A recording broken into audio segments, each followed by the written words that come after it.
On this episode of Overthinkr, we're talking Bottleshops, Breweries, Beerweeks, and Ünderbergs with Sean Campbell from BeerMongers and Warren Wills from Day One Distribution on this episode of Overthinkr.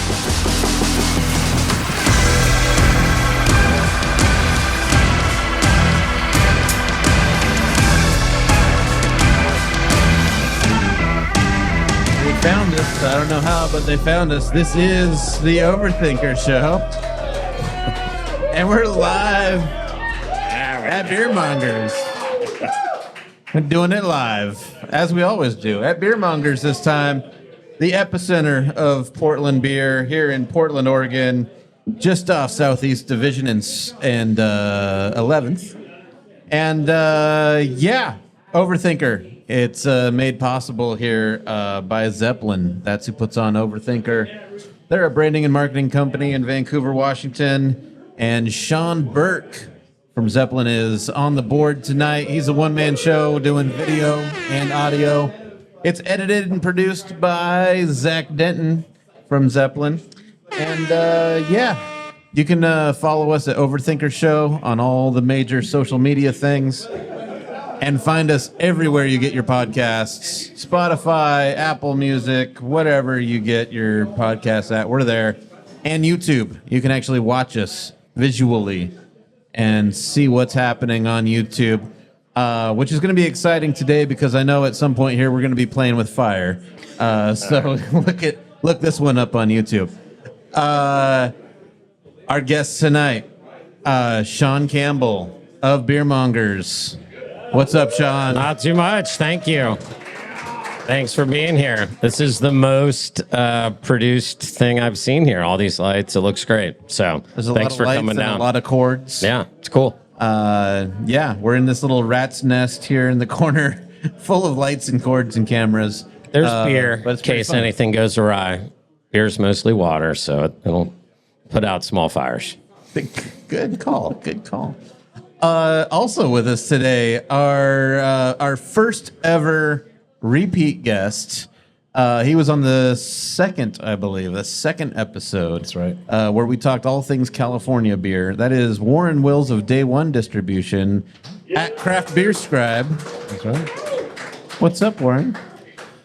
Not much, Michael. How's it be here? How's it feel to be here again? I feel luminous. Okay. Yeah. Good. That's all I got. We're gonna talk about this place today. We're gonna talk about BeerMongers. We're gonna talk about some of the special things that happen here. One of those things is even happening here tonight. We're here on a Wednesday night. We'll get into that. We're gonna talk about a bit of the state of the industry, what's going on in beer and the beer community, and kind of what's next for beer. Because I think both of you, are veterans of this industry and have unique perspectives on what's happening around us. So I'm excited to talk about that. But first and foremost, congratulations to Sean and BeerMongers on 15 years of BeerMongers. Thank you. Thanks. Yeah. Absolutely impressive. Yeah. Certainly. Appreciate that. Definitely takes a team and a bunch of great customers, friends, and family. So yeah, it's a landmark achievement, I think. But we'll be open tomorrow too. So we're just knocking days down. It's just that's how it goes. And that's one of the things. So if you're not familiar with BeerMongers, you should be. First of all, here in Portland, Oregon, BeerMongers is really. When I said it's the epicenter of Portland beer, I'm not throwing hyperbole around. This is where so many industry people meet. It's where so many gatherings happen. It's a special place for a lot of special reasons. One of those you lightly alluded to, that you'll be open tomorrow. And that is true every day, that you will be open tomorrow. And it has been for, if I'm reading the sign across from me correctly, is today exactly the 5,500 days today? I believe so. I mean, I checked with Chris Milner, math expert, and best BeerMongers customer ever. I think it's accurate. Plus or minus one, I would say on that one. Okay. Yeah. Okay. So yeah, but that's true. Is he actually updating the numbers these days? I mean, No, he's it's a here team most days. effort. Like I Okay. said, Yeah, everything yeah. takes a team here. Russell Wood made that great little sign for us. Who, So good. yeah. So yeah, So famously, BeerMongers has been open every day, holidays included, COVID included. that was lucky. Yeah, some of it was hard work. Other times we dodged some bullets. But yeah, that's true. Yeah, a move. Granted, it was a move a block and a half or so away. Right. But a move happened in the midst of all of that, kind of in that mid-COVID era. You moved a block and a half away and still maintained that you were open. How important was that to you to keep the streak alive over the course of that? I don't, yeah. Now, like a lot of traumatic things, I only remember the good parts. It seems like it was fun. We had this family right under that sign. You know, you can see there is a picture of people moving bar stools. So we closed on a Friday night at the old place. Everyone grabbed a bar stool. We brought them over here. We had a beer and then opened Saturday morning. So yeah, obviously we couldn't have done it. There's only 5-6 people that work here. So it took like 40 customers and more Took a to village. move us. And then they kept coming because it didn't look like this that first day or for months. So it couldn't have happened without the group of people that we have gathered around us. What did it look like that first day in this new location? Did you? There was that cooler there. It has 8 taps, kind of Okay. diagonal here. Yeah. And like maybe 1 reach-in cooler, 2 plugged in. Yeah, it was really, really minimal. But Pretty you know, bare we had bones. beer and we had Portland beer, and yeah, people came Yeah. out because it was a little weird and neat, and that's kind of Portland. fantastic. You know, I mean, it wasn't a regular day, so Yeah, it's a fantastic thing to have that and keep that streak alive. That's pretty cool. Yeah, a lot of special things happen here. One of the things that's happening here, even tonight, as we're taping this on a Wednesday night, it is the Wednesday night bottle share that happens here. Which, Warren, I know you're big on the bottle shares.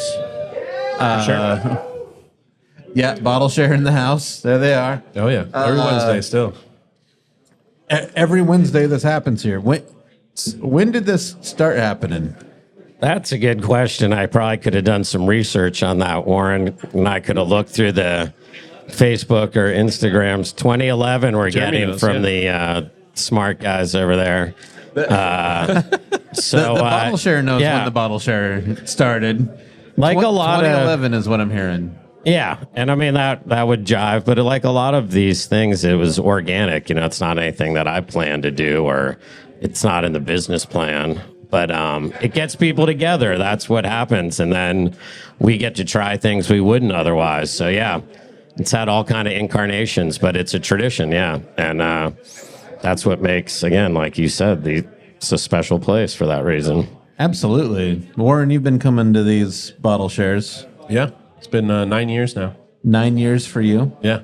Okay, which takes us back to 2015. Yeah. Okay. Just post CBC, when CBC was here in Portland, the summer of 2015. I came out for some events, specifically Seventh Sun, I believe, and Green Bench. We're over at obviously the other location. And a lot of tasters, a lot of things going on. And I went with my roommate at the time, Nick White, who used to be a regular as well. Is now on the other side of town. But yeah, we came out, and I think I went, I don't know, 2 years straight almost without missing a share. I was pretty dedicated there for a while when it was, and Sean wasn't usually here. It was, I'm blanking on his name. It's not here anymore. It would have been Andrew at Andrew. that time, Yeah, yeah. Andrew. But it does take a special staff member to work on the bottle share night. It's true. These people are all pretty good, but yeah. So yeah, Andrew was at the helm at that time. Very patient with us, and we'd stay until the Daily Show was on. I mean, we'd be here till 10 or 11 o'clock at night some nights, and I don't know how late it goes now. I'm never here late enough. I'm getting old, I guess. Yeah, we close at 11, but all these yeah. things TBA. Yeah, check the internet. But yeah, believe it or not, there's some leftovers at the end of the night, bottle shares. I don't know if you're aware of that, but No way. not everything gets No consumed, way. so there is extra cleanup. And this group of people always takes care of the staff, and yeah, makes it worthwhile for us for sure. And that's 100%. Yeah. That's an important thing too. And anytime you find a place that's doing a bottle share, I mean, no one does a bottle share to this level that happens here on a weekly basis like this. But when you do find a bottle share, it's important to take care of the staff, take care of the place that you're at. You know, grab some beers to go, grab something from that's on draft as well. Because yeah, it's not about just showing up for free beer. That is out of decorum.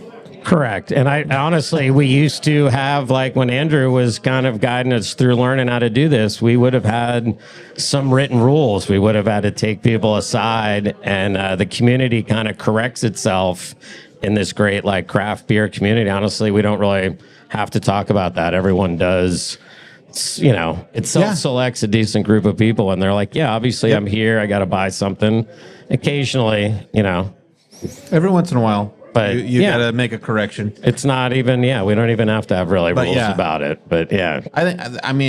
I've said this before, like that's one of the things that was most attractive to me when I first moved to the Portland area and started getting into craft beer was I moved from an area that, you know, dive bars and getting a little slizzard was the objective of going out.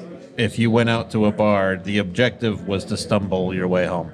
I'm familiar with that idea. Yep. Yeah. I know. Yeah.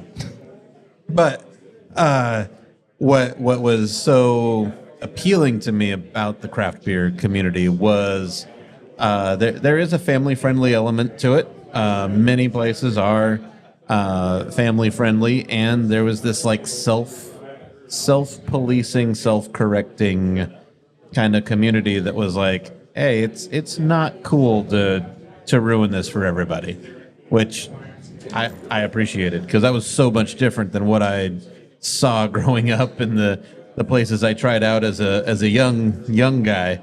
That I was like, nope, I don't think alcohol is for me when I went to these places. Yeah, and I would say not even beyond self-correcting, just thinking about it, like someone like Warren, a lot of regular faces here Wednesday, they will explain to the neophyte, you know, what's going on and make sure they're not opening 19 bottles. And, you know, it just doesn't, again, as a staff, we don't always have to do it because customers are part of our, you know, big community. Them, hey, you're looking for fresh hops. Let me tell you which one I like. And all of a sudden, I don't even have to do my job that hard. That the customers helping me out, and that is 100%. That is a great thing. So to give some people some insight, you're not going to see this if you're listening or watching. You won't know this, but we had a little bit of a rough start getting this podcast off the ground here today, and we had a little restart. And so these Ünderbergs got brought out. And always helps calm the nerves a little. Ünderberg and Sean. So Ünderberg, I guess. I don't know. However you want to say it. Ünderberg.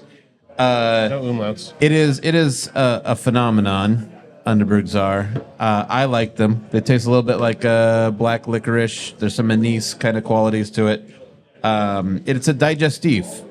It literally says on it, you know, after a great meal, Ünderberg.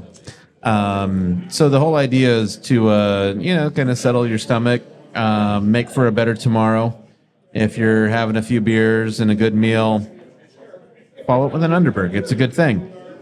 Drink quickly, it says on there. They know what it tastes that? like. It often says on a lot of the packaging, you're to drink it quickly. Oh, drink no quickly. one Yes. says savor this. Don't savor it. You know, so this is part of why a lot of people drink it cold, is because like vodka, they don't want to taste it. So it's become popular to drink icebergs. That's a thing these days. Right. A lot of places you'll go, they're in the fridge. You can get them cold. Right. Yeah, I don't prefer that. No, as we were sitting here, you mentioned, you asked me if I wanted a Fireberg which I thought you were talking. Well, Warren also thought you were talking about a Pontiac. 100%. Smoking the Bandit up I here. do not have one to sell, but that would be rad. But a Firebird, I caught on pretty quickly. Like, oh, you mean a hot Ünderberg? Yeah, we've been doing some cookouts, and I like to put them on the grill to warm them up a little because, like a hot tea or any kind of thing with your cinnamons and your herbs, it gets right in the nasal passage. And, but I don't have the grill going, so I thought I'd show you how I do it with just safely with the little lighter. I'm excited for this. Yeah, I've not done this. All right, you got. Here, I remember my first. I remember my first Ünderberg. This is my first Firebird. Yeah, Sean can't get one. Yeah, too far away. Yeah. All right. That's all you heat it? Just a little heat? To your health. Okay. Yeah. To your Well, health. we're indoors, you know. Yeah. Cheers.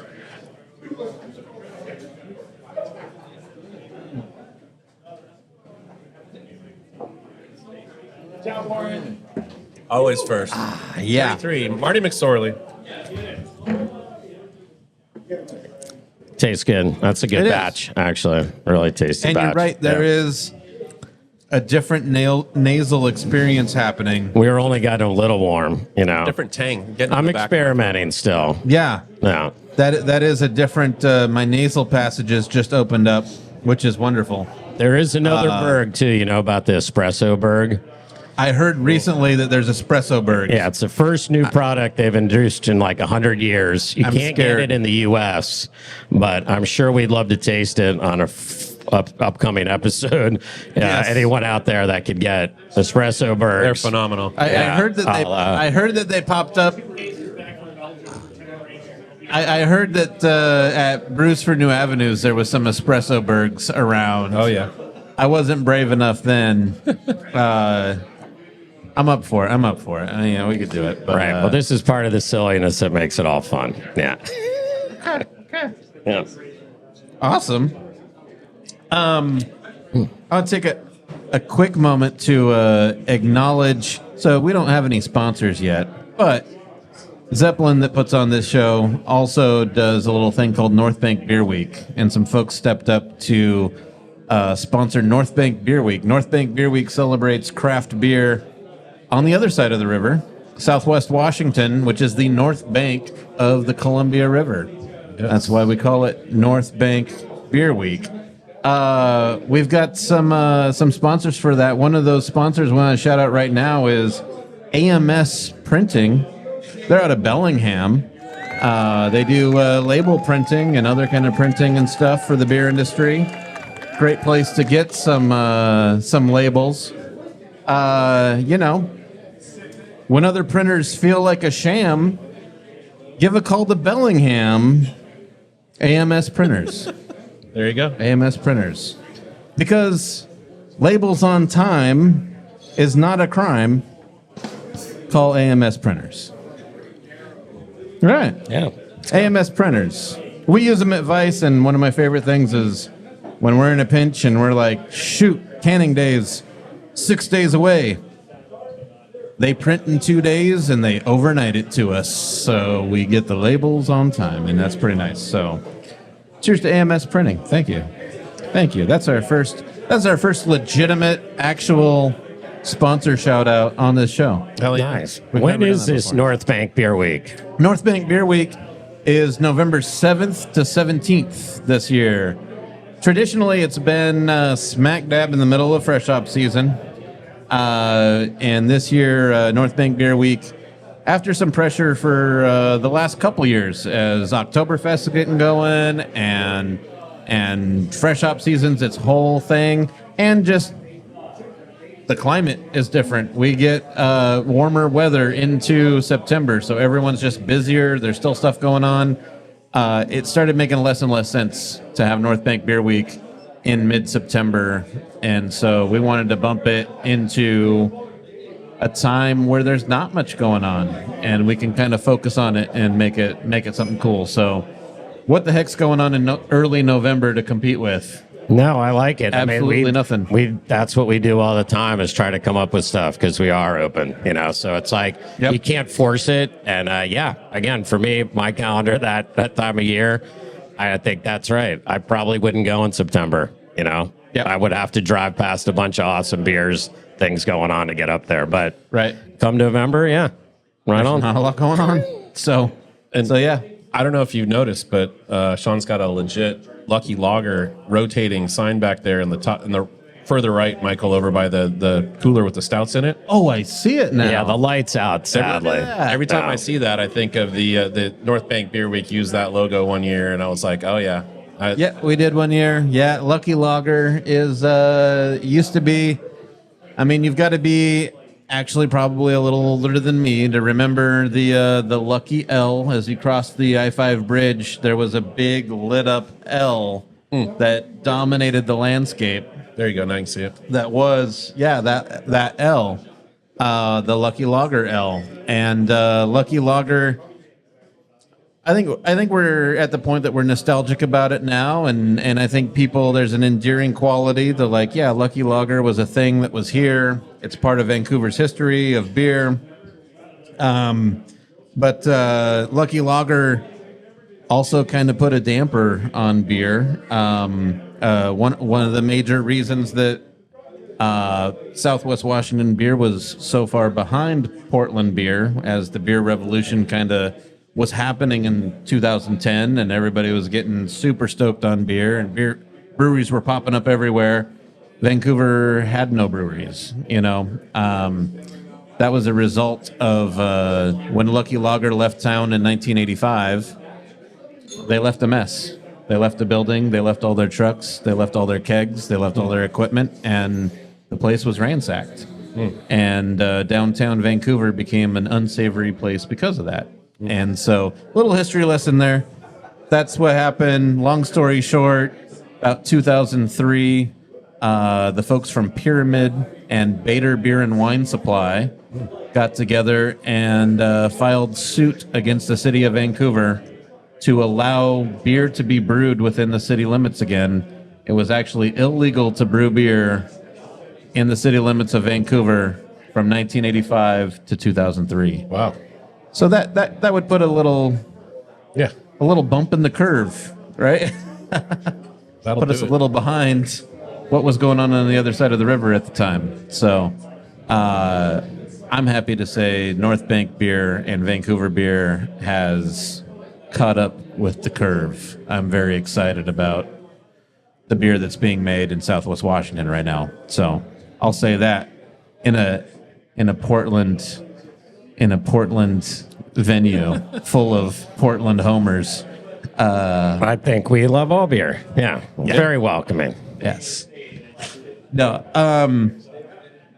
Speaking of just the industry at large, I want to take a little bit of a shift here. Maybe this is a less celebratory conversation, because there might be some clouds hanging over the beer world lately. I don't think that's out of pocket to say. I think that no, I knew that I was going to be talking to you, and that's on my mind because literally last night, Jesse from Apex and his dad McDermott were here. They cleaned out. Last night was the last night. They are out. And they've been my neighbors for 15 years, and it made BeerMongers so much better having a great beer place nearby. So, yeah, I think the cloud's pretty big. I'm personally hopeful because I don't have a backup plan. We're going to stick at it, but likewise, I wanted to mention City Beer Store. They closed this weekend too. In San Francisco, down in San Francisco. Yep. And I didn't know them well, Craig and Beth, but they opened before I did. They were open 18 years, and my old partner, Craig, and I knew about them and visited. It was the first place I'd seen that you could drink beer in a grocery store, basically. That didn't exist anywhere. Beer taps right next to coolers. Yeah. And I don't think we would still have done what we did, but that was a real inspiration. And then they moved in 2018. When we moved, I remember thinking, well, they already did it. It's okay. It can be done. Yep. And then they moved a third time, and now they're closed. Like, it's over. I don't know the ins and outs, but they said they were heartbroken. It wasn't their plan. And that's what happens. And that's what I don't like to see, is when people try and it's still forces beyond their control that wind up closing it down. And that's why we moved. We were paying our rent, we were successful, and things beyond our control. So that's kind of the post-COVID world right now. Honestly, it's not, everyone was supported for a couple of years. So there's a number of factors that are facing both breweries and tap rooms right now. And you've alluded to one of them. I think it's a major one, actually. One of the factors is, I don't know if you want to call it gentrification, or if you just want to call it the housing market, or what's going on with properties and things. But what I've noticed here just in the last year, you mentioned Apex. Also, Headless Mumby up in Olympia is another one that it wasn't their decision to close. It was a landlord decision. The person who owns the building has decided to redevelop the area, redevelop the space, do something different with it in a growing population community. And what they had consistently had that building for, that they're not going to do that anymore. They're going to repurpose the building. And that has got to just, I felt pain for both Apex and Headless Mumby, and those two happened just like a week apart from one another. And that was the same thing that happened to the original Chuckanut location in Bellingham, is that they didn't own that space, but the people that owned it were wanting to sell it. Chuckanut didn't want to buy it. Somebody else bought it, and then Structures is leasing from them. So it's always a transactional thing. Unfortunately, it comes down to something as simple as that, where it's financial too often. And like you said, property values are sky high, and people that own small businesses, I mean, I know I couldn't buy a property or a space that would facilitate something like this. Like, leasing is the way to go. So how are our communities working to protect these places, right? Like, what can we do as a citizenry to work with the city to, do something to make it more hospitable? Our community gathering spaces. Things change. I mean, I don't know. I feel like that's a little bit too. Every instance is an anecdote. All of these places have different circumstances that we don't know. 100%. I'm not privy. I think about this stuff all the time. I'm always looking maybe to rent something else, or maybe we have to move. So I think that's a little just too, almost simplistic. Like, things change, neighborhoods change. Like, what we do as a business changes, and if it doesn't, then you can't just sit around. It is work. So as unhappy as I am, and like, I used to love going across the street to Apex after my shift, it's just going to be something else. I mean, we do live in a dynamic town, and Warren alluded to buying stuff. If you could buy a property, you could be your own landlord, but that's been since time memoriam. I mean, that's not a new thing. Like, it has. That's so. I can't help but think the thing about supporting your community spots is true. Yeah. During COVID, people were going out to the neighborhood spots. I was buying food like a champion from restaurants, thinking I was saving this restaurant. Absolutely. And then things went a different way. And so that is important, that you stay and keep your dollars in your community. But I don't think we can force landlords to give people good deals. That's not a real thing. Not necessarily is that. You can't really do that. I would still, I still think back to this was my experience moving down this way. I started to notice where breweries were popping up and having success, and tap rooms were popping up. It was in otherwise industrial kind of areas. It was in places that had space that you could use for both production and a tap room, or just a tap room that you could put a bunch of coolers in and stuff. But they were industrial sort of areas that, I'm old, and I think we're all old enough to remember, the recession of 2008, 2009. There was a downturn of the economy. That's the only reason we got a spot. Honestly, at that time, Right. my partner and I knew nothing. We had no experience. If the economy wasn't depressed, we probably wouldn't have been able to rent a space. Yeah. So, I mean, And things ebb and flow, and Yep, that was like... they and do. When things are good, I mean, I know you not that well, but I know you travel to California. Where are all the breweries? In terrible warehouse spaces. Yep. That's the only place you Yep. can be. So this is a reality of how it is here. If, your neighborhood gets awesome, then some things are going to have to move. Bridgeport Brewing and turned into a fancy restaurant. It wasn't their fault, but you couldn't serve pizza when everyone else is, serving steaks. It is in the an neighborhood. interesting conundrum to witness now that we've had enough time to witness it, and we can actually look at it and actually see it happening. Right. Where it's like, yeah, this brewery went into this area. We see that in downtown Vancouver, where Lewitt Brewing gets a lot of credit for being the first ones to kind of give downtown Vancouver a shot, give downtown Vancouver a chance, because it was a rough area. It was rough. Yeah. And now downtown Vancouver's beautiful. Lewitt Brewing Company, took over the space next to them. They look great. They're making great beers. It's a really cool space. And right on their coattails were...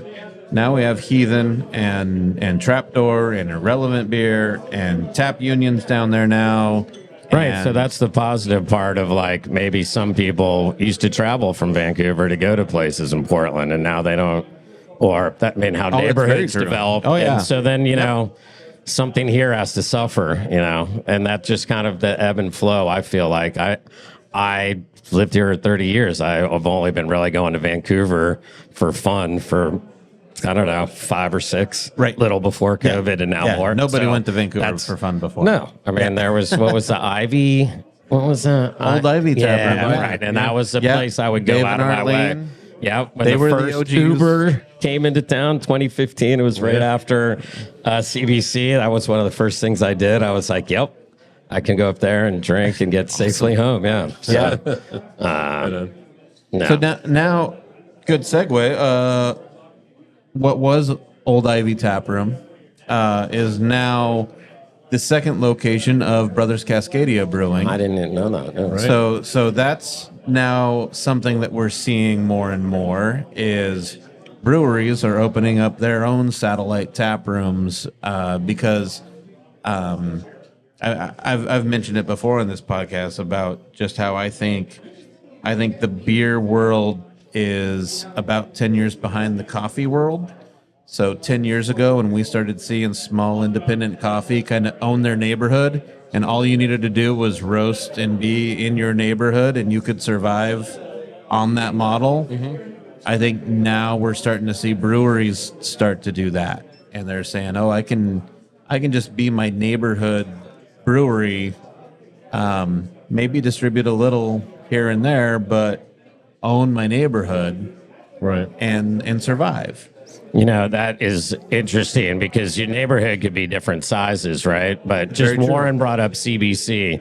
2015 was a big year in Portland and for my business, and things changed in COVID. But up until COVID, that was pivotal here. All these people came to Portland, and I sat at the old BeerMongers with Tyler Brown from Barley Browns, and he had a brewer from somewhere back east who told him they're in 20 states. And they said to him at that time, Barley Browns would have been 15, 16 years old. And he was like, how many states are you in? And he said, 2. And they said, wow, where are you trying to go? And he was like, 1 more state. He wanted to own his neighborhood, which is basically Right. and be the best go-to beer there. Once you have that and you keep that, then yeah, there is potential to grow. But yeah, I love Brothers Cascadia, and the fact that they're looking for more opportunity to sell beer is real positive. Yeah. Yeah. Everybody knows I own Vice Beer. We have a downtown location too. and it's a small little place born of opportunity. It was like, well, we can't pass this up. Here's an inexpensive way for us to have a satellite tap room and be a part of the downtown culture. And like, yeah, we want to do that. We want to be there. Well, and that's the big change now is, you're not, what state are you in or what cities are you in? Yes, I feel like, honestly, what used to be a badge of honor as far as how broadly your beer was available is now a sign that you can't service your neighborhood as well as you should be. You can't sell you're making too much beer that may not be bought as much as it should be where you are. I'm not going to name names, but it's just one of those things where it's like breweries get to a certain age. They've decided they want to make X amount of beer. They can't sell it out of their tap room. They aren't able to sell it in grocery. So it goes to other states. It goes to Japan. It goes other places. So having tap rooms locally. So Warren, again, is speaking from the distributor angle here, too. Totally different perspective, I'm sure. But there is something to that where a brewery feels like I'm fulfilling the demand of my neighborhood. I'm selling pints over the counter, and people outside of my neighborhood want my beer. They're coming here and they're paying, full price for cans to go and draft over the counter, and that's great. Well, now how do I grow, and where do I grow? And I think we're seeing more breweries say, I want to grow into another tap room, go to another underserviced neighborhood, underserviced area, and pop up there, versus, I think you're right, 10 years ago, the goal in opening a small brewery was to become a regional brewery. I think the last few that we've seen do that successfully are like Reuben's, Backwoods, Great Notion. Start out in small communities or a small area, servicing their neighborhood, and grow into a regionally available brewery. Breakside. Breakside for sure. I don't know. I feel like that's somewhat speculation, though, and what someone's goals might be, but it's all relevant to that. To be fair, it's equal parts a little speculation and a little of like what I heard. 10 years ago. In 2014, I heard more breweries talking about, oh man, one day I'm gonna be in all the West Coast states. Now it's like, was that really the game you want to play? To sell beer for pennies on the dollar in grocery stores and compete for price against making the big money boys? you should be, like at your own tap room, making your own margin. That makes more sense. I think there was a realization right before COVID of, well, we can make more keeping our own product in our own space, and I think they're trying to do that more. I think that math you're talking about exactly right there. Again, like I work for McMinimums to this day, over 27 years. Yep. That math has existed that whole time. Everyone's known that. You're right. And so the reason that happened is different reasons, not a business philosophy. They, like opportunity. I mean, again, I think it's anecdotal. I don't think someone was like, why sell all our beer this way or that way? It's just, everybody's different. Fort George is stayed in the Northwest. Who knows why? I don't know. I remember listening to a podcast with Paul Ryder from Great Notion, and this was early Great Notion. Great Notion was only like 2 or 3 years old at this time, and I remember him citing, our business model is McMiniman's business model. I want to open up more locations and do it that way. Right. And they didn't distribute their beer. That was a clear plan. They had a distinct business plan. Yep. Exactly. It was draft focused, we know for sure. And that was a distinct plan. And that was a shocking thing for someone like me to hear at the time. That because McMiniman's wasn't the new hotness. Well, they were, and they weren't were. packaging before COVID either. Yeah. Great Notion was the new hotness, and it was like, wait, what? Your business model is based on McMinimans? Right. Well, that's That was kind of my curious point. There's at the different time. ways to do it, right? So Yeah. again, bring up Apex again. Jesse opened across the street. Totally different plan than I had. Yeah. Same thing. We sell beer. Yeah. But he said things, and I would be like, no, that's not what we do. And so that was just personal philosophy, not like neither of us had written a business plan. So I think that comes out. That's all that. Yeah. Great Notion, other operations clearly, were designed for something and achieved it. I mean, I think. Yeah. It's who flocks to your brand, and who are your regulars? Who are the people that are coming regularly? How do you take care of them? As opposed to what does this text say, or what does the business community say? You got to do what works for you and what works for your customers. Well, no, and being flexible again. I think that's what we're trying to do now in the current era, this post-pandemic, whatever people want to call it. You can't blame that anymore. And so we have more pop-ups, we have more different kind of events. We're pivoting, and so that's not part of either a grand plan. And breweries have to too. Yeah. On an individual basis. Like some of us think that tap rooms, those satellites might be a threat to my kind of business because, they do have a different math. And it is, but again, to me, more spots. That's still a very different in thing. Neighborhoods. Yeah. There's a Great Notion pop up the street, during the summer. Yeah. And it's outdoor drinking spots. Great. Yeah. Yeah.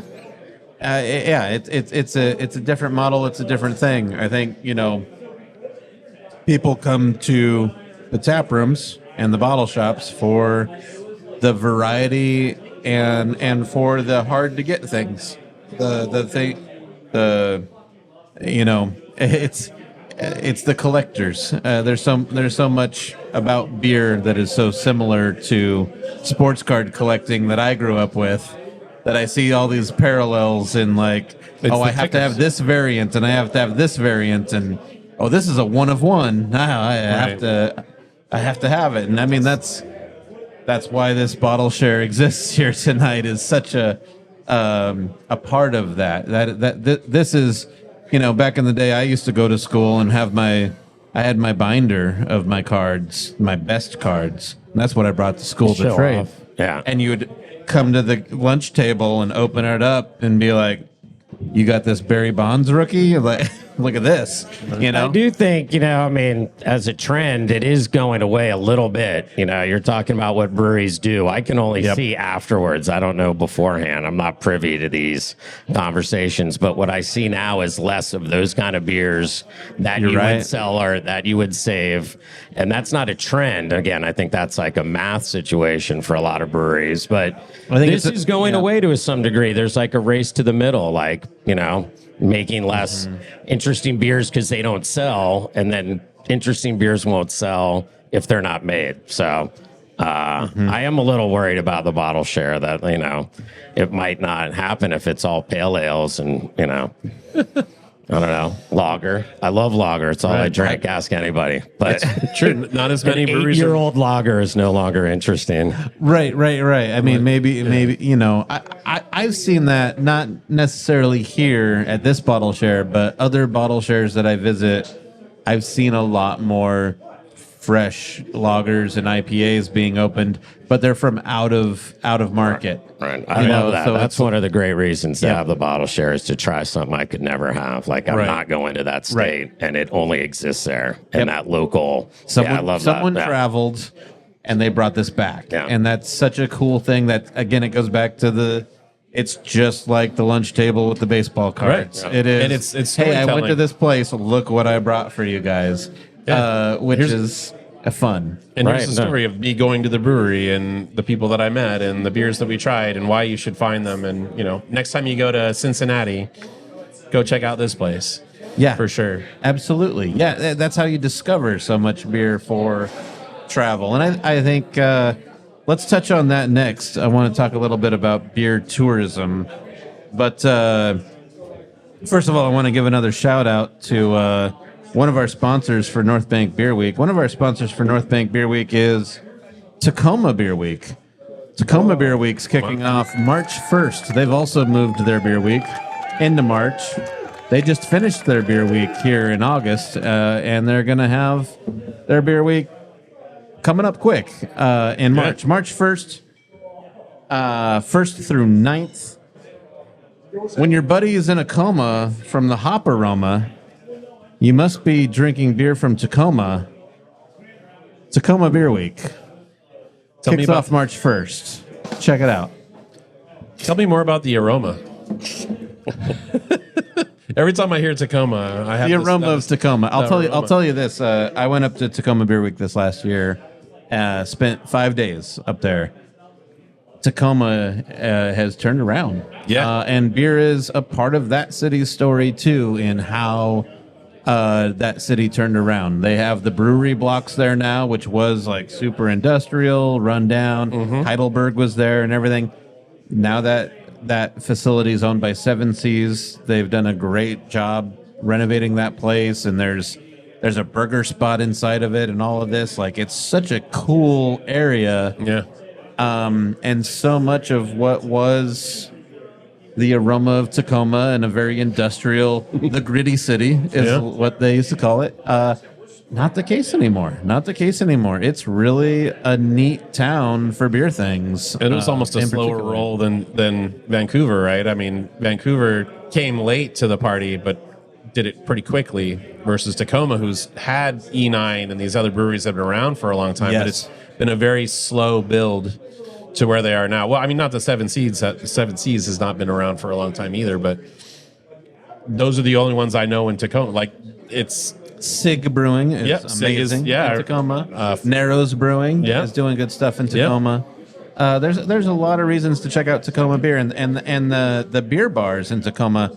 Parkway Tavern is the oldest continually operating alcohol establishment in the state of Washington. All right. But they just celebrated their 100-and-somethingth birthday. It's like 120 or something. So that's legit. You still got a ways to go. I got to get up there. Yeah, I got to go check that place out. Yeah. Yeah.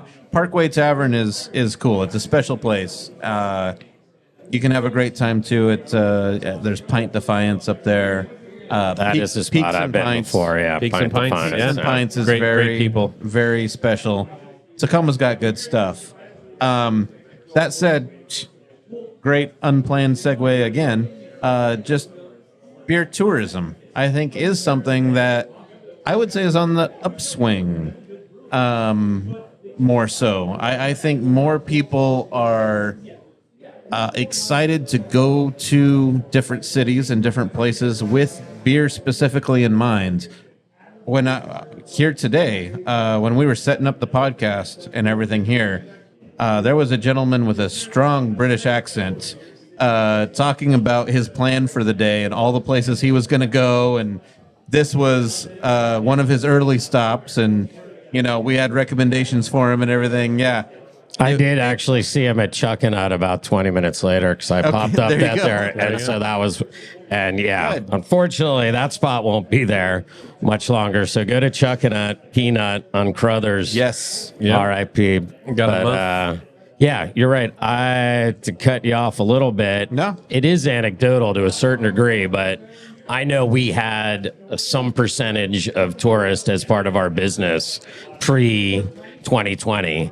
And just in the last, we had an anniversary early September. In the last couple of weeks, I've had more conversations, I feel like, with like someone from Houston, somewhere from, and even if they're here for work, part of their thing is going out. So I do think, again, it's hard to speculate, but I know for a fact I've had more of those chats. So things do come and go, and I'm hopeful that'll come back because it is an awesome town to drink in, and it's easy to get around. And these people were like, they know they don't have to drive or anything. They can easily get all these great spots. So, yeah. Totally. Portland's beautiful for just bouncing around brewery to brewery, tap room to tap room. In close proximity is fantastic. Yeah. And it's, we got that amazing mass transit, people on bikes, people walking. Like, there aren't many towns in this country where you have such a close proximity of breweries, tap rooms, and honestly, like, Portland's like point on the map now is about food as much as anything. So when you have those two combined, I mean, you can't beat it, honestly. And it's gravitational. Like people come in constantly, and you run into people all the time here. Ruse, a lot of the tap rooms I go to, a lot of the breweries I go to. Where are you from? Oh, they haven't. You can hear it in their voice. You know that they're from somewhere else, and they're excited to be here. And there's an energy, which is exciting. They're looking for recommendations. 100%. They're always looking for the next spot. It's fun. That's a fun conversation. Yeah, it is. Yeah, it's a lot of fun. And I think Portland is a mature market. I think that's fair to say that we are one of the most mature beer markets in America, if not the most. And I think we talked about this in episode 2 when Warren was on. We talked about the excitement and fervor that I feel when I go on beer tourism, when I go down to Orange County and the Bay Area, and I see what I feel like is, again, anecdotally, but I feel just more excitement around beer. Like people are lining up for this next release and they're excited about these breweries and everything. And I remember asking you on that episode, what is driving that? And it is that they're just a bit behind the curve. They didn't have great beer in the Bay Area, and they've had legacy brands in the Bay Area. But like this new wave of like the ghost towns and the original patterns and, these exciting breweries weren't there. Same with LA. You had some legacy brands there making legacy style beer. And then all of a sudden you've got Monkish and Green Cheek and all these exciting brands that invigorated the market and 100%. Invigorated the fan base. And now those fans are going, oh, Ghost Town collaborated with Living House. What's a Living House? Right. And they're looking up Portland. They're looking up, like, I got to go visit Portland. I've heard so many good things about Portland. Mm-hmm. And we're seeing them come up here and visit. And it's that beer tourism, I think, is a bright spot of what's happening in the beer world right now. Well, we see that with Function, too, where they have a different brewery every month that's featured. Oh, yeah. Like Ghost Town, who's just finishing up this month. Next month, it's going to be Pint House from Texas. So you're basically bringing the beers from other places for a month to have a variety of things. And that's all the more reason for people to get out and do their own beer tourism to Austin. Or we're going to have Microphone in November, Green Cheek in December. So there's all these different breweries coming in from other places. And it's exciting. It mixes things up. And it also is something that draws the local brewers who want to see what other people are doing and kind of compare notes and see where they could go or what they're doing right or what the brewery's doing right that they're featuring. So it's fun. It is. And I've seen that firsthand when I think it was North Park was at Function. Right. And I walked in and there's Ben Edmonds and Natalie Baldwin and Sam Pecoraro, all at a table. That's Breakside, Wayfinder, and Von Ebert for those that might not know. But all Breakside, but all before. all former Breakside family brewers, all at a table together, actually comparing notes on the beers that they were tasting from North Park, and I was like, that's a pretty cool thing to see. That like they're staying up on. Why is North Park so exciting? What's going on here? I think that's important to do. I'm not surprised at all. Knowing those people a little bit. Yeah, I think that's kind of just in the blood. It's par for the course. Sam wants to just chill out and drink a beer. He's not capable of doing that. Yes. He's drinking like Clubhouse Lager, just like, hanging out with his dog. So, but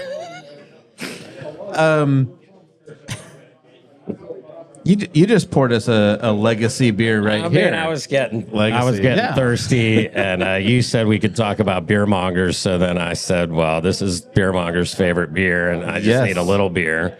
So I got a little Orval out for us. I love Orval. To try, see how this vintage is tasting. Beautiful. Cheers. To your health. What year is this, Sean? You have to tell me, Warren, or I could get my glasses out. I know, right? Oh, I'll tell you. Yeah, it's on there. See, I have to take my glasses It's off. recent. It's about a year and a half old. Oh, yeah, 23. Yeah. March 23. It's beautiful. Yeah. It's about the right time. Real quick, another sponsor shout out. They'll be sponsoring North Bank Beer Week coming up November 7th to 17th. Geoff Kunkle at Edward Jones. Geoff Kunkle at Edward Jones. When you want to make sure you got that Skrilla when you're over the hilla, talk to Geoff Kunkle at Edward Jones.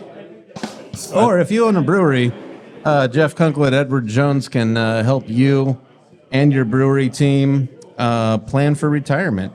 Squirrel away little things. You want to offer some benefits to employees and things like that? That's Geoff Kunkle at Edward Jones. When you're ready to convert that double IPA into a Roth IRA, talk to Geoff Kunkle at Edward Jones. That's GEOFF.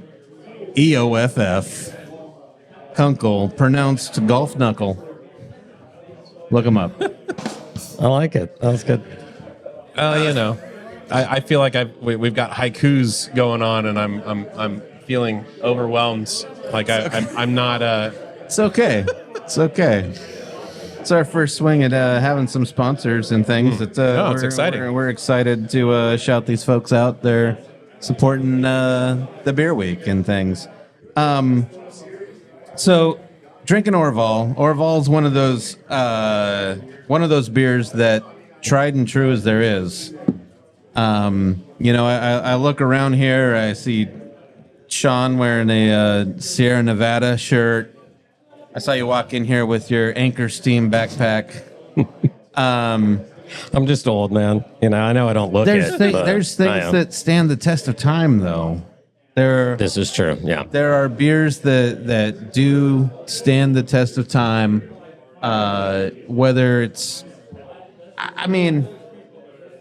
we've lost a lot of beer. I can't say that it's just necessarily that like, oh well, you got started in 1987, so you were there before anybody else. That's why you're still around. No, because there's a lot of beers that got started in 1987 that are not still around and did not make it. You asked us about being open all the time, and that's sort of it. Some of it was hard work. Some of it was luck. For many weeks, I wasn't even in the state, so we were open. I used to have, so some of those breweries, Anchor, I read a lot about closed. It's like a financial, complicated thing, very hard to understand. I don't get it. But not because the beer wasn't good, and we all know those stories of like some place that closed because I had 2 restaurants next to the whole place. Great food, didn't survive. I don't know why, but, it's not always the product, Yeah, it's not always the product, but having a very good product is a good thing. It is a very important thing, as it turns out. There are folks out there that say, to be in the beer world, you got to be a better marketer than you are a brewer.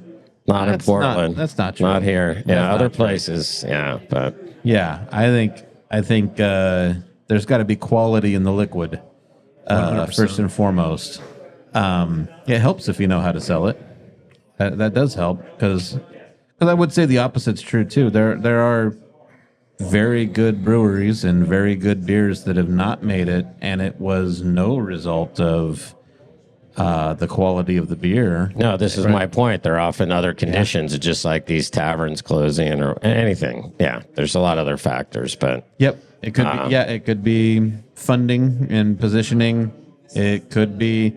I do think what we found is breweries that were making great beer didn't make it in the last some time. And that's just indicative of a competitive market, which is great to be in. Right. Like almost, it's hard to pick the beers that we have. We have 600 beers.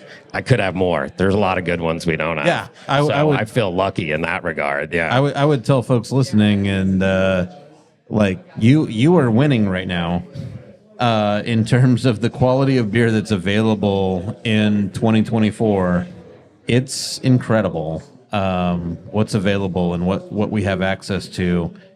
In very, very good beers that we didn't have this 10 years ago. Well, yeah. And quality is obviously huge, and we talked about this earlier. Is that, and it's not just COVID, but it's the way minds have changed as far as where you go to consume beer and where you don't. Mm-hmm. Yes, you have the success of breweries that are opening tap rooms and they have food there available, but then you have places like the BeerMongers and Wildwood and Lombard House and Mayfly, where there is this like, how do we find ways to bring in more people? How do we have a steady business model to where we work with food vendors, where we have events? And I mean, am I wrong, Sean, in the sense that you have some larger entities that have multiple locations versus you independent tap rooms that are finding your own way and working together to have something that works? Right. Yeah. Again, I mean, I think it's just different for different people. It's hard to like generalize these things, you know. Sure. And I do enjoy being like a bit of a contrition or whatever. So yeah, I mean, everything's different, but I do think that in the craft beer world, like that idea of like building community, it's a give and a take, you know, like whether I think you use the word gravity or whatever, you know, if you make it nice and have the best beer and a good atmosphere. That was the old Don Younger, advice to me. He 100%. Thought I was part of the McMinimums family years ago, and he told me, kind of grabbed my shoulder and said, everyone can get the same beer, same food. You have to have a good fucking atmosphere. And that's a big part of it. And then despite that, you still might close because of these other. So, I mean, again, I think it's all... Yeah, I can't generalize, but those people that you mentioned are creating community, and then the other stuff will come along with it. Right. And we're lucky that that's something that craft beer seems to like give and take with, is like, oh, if you help clean up the community, then maybe people will buy beer there instead of the bar that doesn't help clean up the neighborhood. Yeah. But you guys have worked together to kind of bring in different food vendors and kind of have that's not the same events that work for your tap room. That's learning. Yeah, we didn't do that in 2019. We didn't have to be honest. Right. But it is called work, so we're all working. Not to be flippant, but and that is something that's new, and I kind of like it. We met all these cool food people that I didn't know before, that are chasing, that are working at a restaurant and doing a pop-up on the weekend, and now they're my friends. So it's harder to plan that way, right? But it's beneficial, and we get to again be open. I get to eat amazing food that's just they're cooking right. So So for those that aren't familiar, and just to clarify, Warren said it, but so it's BeerMongers, Lombard House, Wildwood Tap Room. They're out in Beaverton, Hillsborough area. Yeah, two locations. And Mayfly. It's a loose configuration. It's a loose configuration. You guys aren't like part of some like official consortium or something. But I do like that word, consortium. That's a good one. You're friends enough that you've said, "Hey, let's share some contacts around what's going on in the food world." So that our tap it's actually can have wider than that. It's even more than that. Well, really came together because we were all struggling coming out of the pandemic and knew each other a bit and shared this ethic that we're talking about. I mean, I haven't really talked about this much publicly, but I don't mind. I mean, like I felt like they were community-driven businesses like mine, and I was like, what can we do? How much is your liability insurance? Like stuff like that. Like we might close if we can't find someone to work weekends, and like more like a self-help group. I wanted there to be pre-2020 like a industry group. We were thriving. Let's go get some other, but now it's kind of more defense. Yeah. And that's part of what this pop. So we share a lot of ideas, but we're not, I think you're seeing that a lot in the industry. Yeah, it's a self-help group. I never really thought about it that way. But you even mentioned staffing. Like that's something I'm seeing more and more, that we are seeing staff at one place. They're known for working at whatever place, and now they're over here bartending a couple nights a week somewhere else and things like that. Right. There's this sharing of even bar staff because we can't all do it all, and the staffing world has changed as well. That's another another factor that has changed post COVID is finding the people to tend bar. And yeah, it's that is the thing. Yeah, I've been fortunate. Cool I've to never, see it in a way. never hired anyone that wasn't a customer. I don't know if that's good advice to bars. Really, in general, I'd say that's bad advice to bars. But in my case, that has been, it's a big part of the keeping it in the kind of family. And that just points to the community you have here, which is it's second to none. It's fun to be here. Also, not a lot of MDs, Right. I want to get a couple jokes in, I think, before, but Sure. we got Sure. a lawyer. He comes in here. Bob is his name. Yeah. Okay. No, it's a great community that you have here, and every time I'm here, there's people I know, and there's even people I don't know, but I recognize because they're always here. I walk in the door and I go, "Yep, there's that guy." I don't know his name yet, but I know he's always here, and that's an awesome thing to see. It is a testament to how special this place is, and it's appreciated. I think the Portland community appreciates the specialness of this place. And Thank you. It's pretty awesome. Yeah. Yeah. Agreed. Yeah, you guys like this place or what? What's going on? Yeah. Right. Yeah. There we go. All right. Okay. Thanks very much. Thank you guys for being here. Thanks for doing this. This has been a lot of fun. And this was, when we put the podcast together, it was like, hey, one day we'll do an episode at BeerMongers or something. How cool would that be? And here we are, 10 episodes in, and we checked that one off the list, and that's pretty rad. Pretty excited about that. So cheers, everybody. That's it. That was Overthinkr. Cheers. Yeah, thanks. Thanks.